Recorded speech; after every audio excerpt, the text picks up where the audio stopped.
So, good morning, everyone. It's a pleasure to be here. And I'd like to address you this issue that's been worrying my country for a bit now. I will start the presentation with an image from a newspaper cover that's in Portuguese.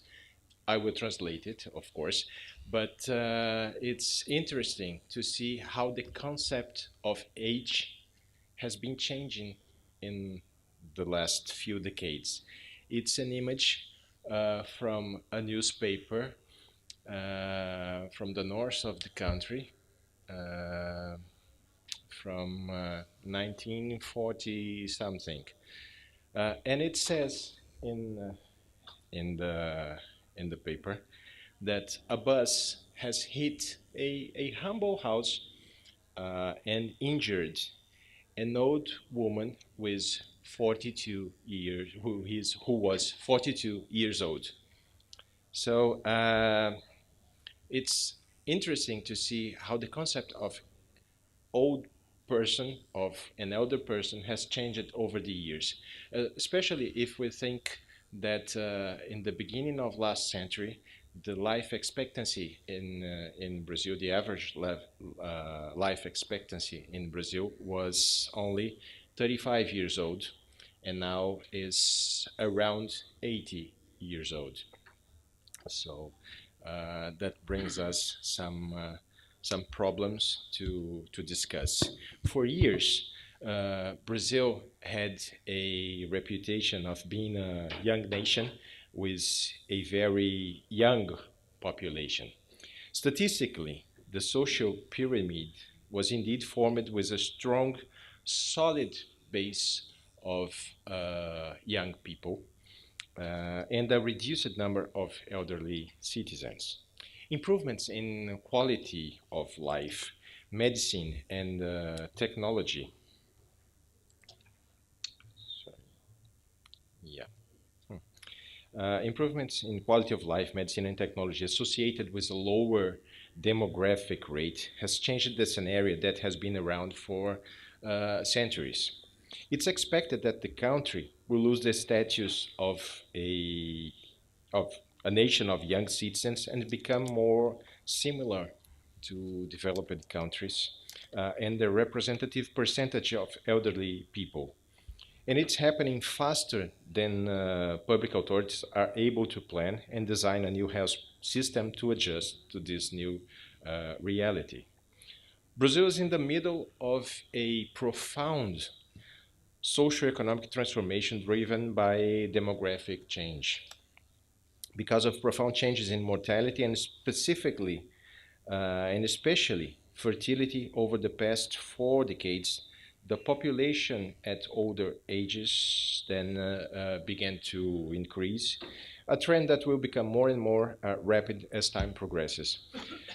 While it took more than a century for France's population, for instance, aged 65 and above, to increase from 7 to 14% of the total population, the same demographic change will occur in the next 2 decades in Brazil, between 2011 and 2031, and the elderly population will more than triple within the next 4 decades, from less than 20 million in 2010 to approximately 65 million in 2050. The population estimates by the Brazilian Institute of Geography and Statistics indicate that the participation of elderly people will reach approximately 24% of the population in the fifth decade of this century. And with the number of elderly people increasing in relation to the young, it's estimated that there will be an inversion of the relation between young and old, with 153 elderly people for every 100 people under 15 years of age. We have two graphics here. One showing one of the reasons for that. The fertility rate is declining over the years, and is expected to decline even more in the next decades, while there's a shrinking working age population that now we have 11% of the population which is retired, and in 2050 there will be almost 40% of the population that will be retired. Uh, and it happens, as I said, because of a better quality of life, development of medical sciences. There's a life expectancy boost. A child born in Brazil in 2015, for instance, is expected to live 20 years longer than someone born 50 years ago. Uh, so there is a need for new services, for it raises new issues, and it brings the need for new rights, for new legislation to adapt to this situation. An aging population requires the introduction of policies appropriate to their needs. The growth of the elderly population and increased life expectancy at birth represents major challenges for the country, and especially the challenge to be faced by the social security system to adapt to this new demographic uh, reality in Brazil. This scenario of rapid aging has generated considerable pressure on the pension system, which has been organized to meet a demand represented by the increase in official employment and the brevity of the retirement period. The changes that have taken place in the demographic structure have increased the pressure on social protection systems, mainly due to the fall in the number of the contributing population in relation to the increasing number of those who retire. It is essential to restructure the pension system in order to ensure its sustainability due to the increase of the beneficiary population and the aging and reduction of the workforce. It's a time where it's needed for the health system to structure itself for this growing demand of the elderly population. Because the country is presented with a growth in this number of degenerative diseases that require coordination actions by different professionals. So the preparation of the health system as a whole to meet this growing demand is also a major challenge.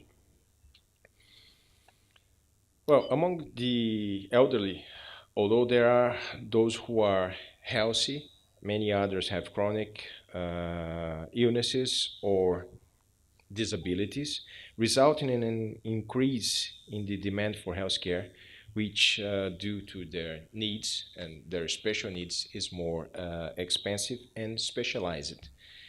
The elderly population requires specific care and often specialized and directed towards the peculiarities that arise from the aging process without segregating them from the society. There are problems caused by this rapid aging in the population. There are the negative impacts. They include or might include a shortage of economically active and economic depression, reduced taxation income from the government or for the government, I meant, the cost of providing healthcare and to build care homes for these people. Public policies and health policies should include less maternities and more houses to take care of elderly people, there's the cost of paying for pensions, and there's a decline in other services like sports centers, schools, which are not used by older residents. From the point of view of a health policy, it is essential that the health system carries out actions covering all levels of care, considering both the prevention and treatment of chronic diseases that can affect the elderly. Thus, it's necessary that the health model goes beyond biological characteristics and through social determination, and considers care in a broader perspective, including all the factors involved in the profile of the health of the elderly. There are still few spaces that offer full-time care, such as homes or recreation centers, and those are restricted to higher socioeconomic sectors able to afford and to pay for such services. This means that to meet the demand generated by this aging population, it is necessary to establish mechanisms to strengthen the model of healthcare for the elderly, including investing in the workforce and the training of professionals so they will have the skills necessary for the prevention, care, and comprehensive health care of the elderly. Some other issues comes out and arises from this social situation. We need to adapt the rules of informed consent. We need to build other ways of establishing the autonomy and to assess the autonomy of elderly people, to create better ways of communication in health services, to establish a good change of information between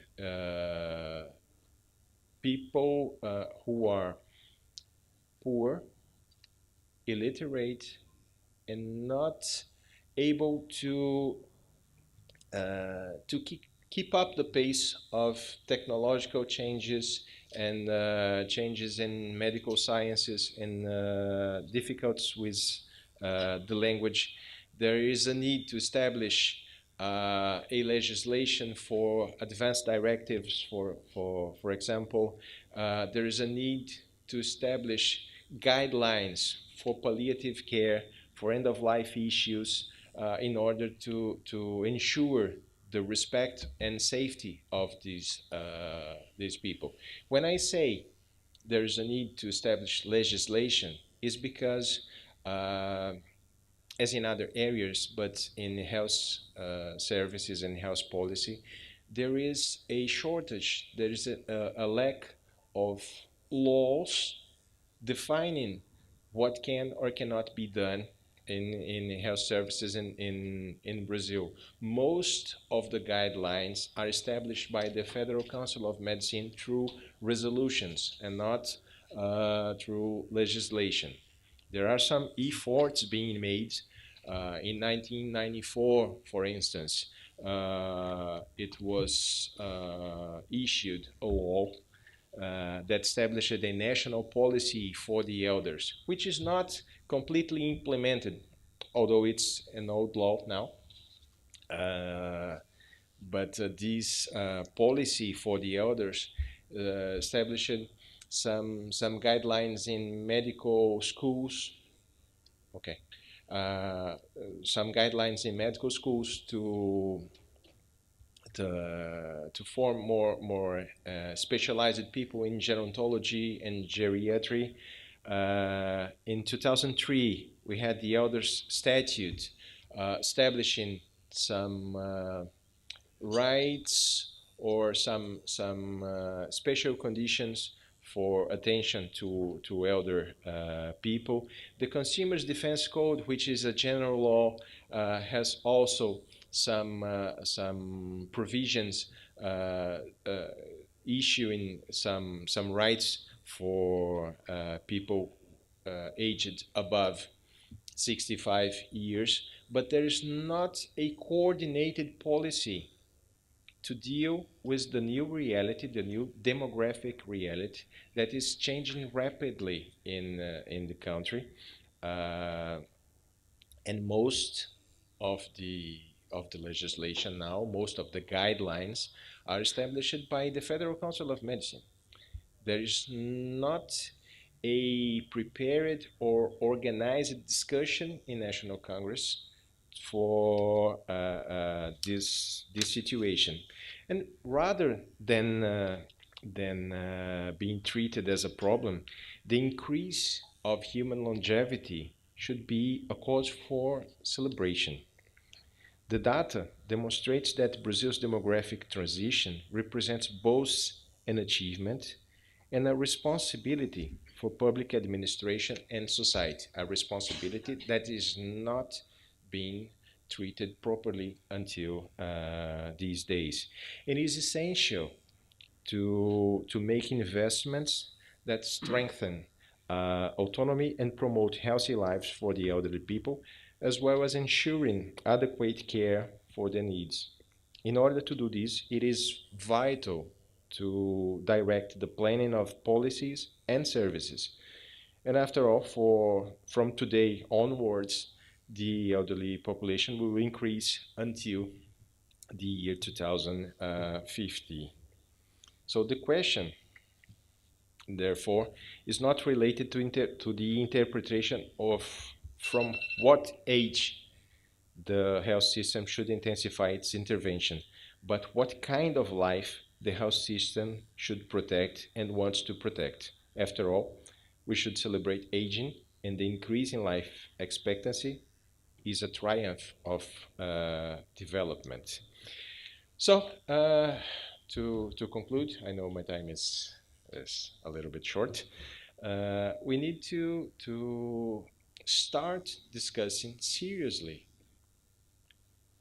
what represents these demographic changes for the society as a whole, what kind of new rights should emerge from an aging society, especially in a country that's facing a transition that's going on fast, with so many things to build a nation under construction yet, and what kind of life we deserve or we want for the elderly people, if something like that is shown on the picture, or if we want some more healthy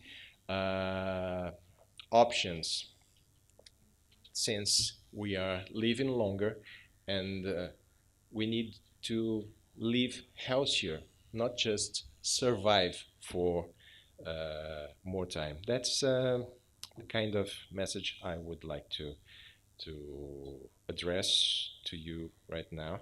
I will leave my contacts. There are studies and a paper that was produced for this. I would be happy to share it with you. You just need to send me an email for that. I'm not sure if the conference will make it available for the participants, but it will be available here. And this is the challenge for society and government in the coming decades. I would like to thank you all for the attention and for the patience. Thank you. Thank you very much.